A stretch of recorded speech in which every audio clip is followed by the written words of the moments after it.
Sono venuti là a trovarci, ci hanno fatto visita, ma non hanno trovato niente purtroppo, perché avevano già preso l'altra volta. Quando sono passati? Per le 11. Poi hanno fatto 5-6 famiglie qua. Più che altro sono tutti lì, una casa attaccata all'altra, le hanno passate tutte. Un sabato sera da incubo a Nove, dove i ladri sono entrati in azione in più abitazioni tra via Marzabotto e via Eugenio Curiel.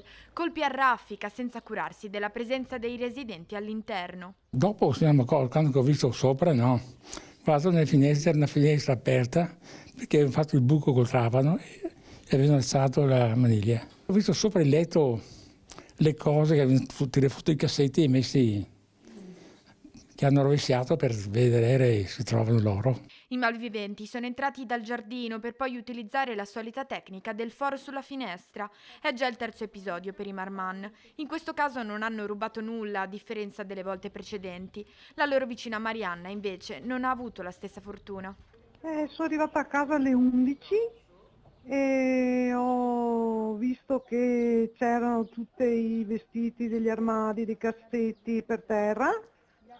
E sono andata nella finestra del bagno, non avevo chiuso il balcone di legno, chiamiamolo, e mi hanno divelto il serramento, anche bello grosso il serramento, comunque me l'hanno divelto e sono arrampicati dalla grondaia del vicino.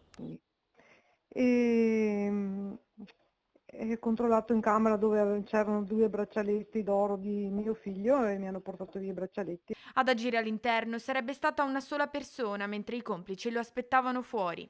Che se entrato era uno, ma sicuramente c'era qualcun altro che l'aspettava, è uscito poi dal vialetto principale, come niente fosse, perché le impronte poi andavano proprio nel vialetto principale. Nella vicina via Curiel i colpi sono andati a segno in 2 appartamenti, al primo e al secondo piano, da cui è stato portato via un orologio di valore, un fenomeno che preoccupa sempre di più.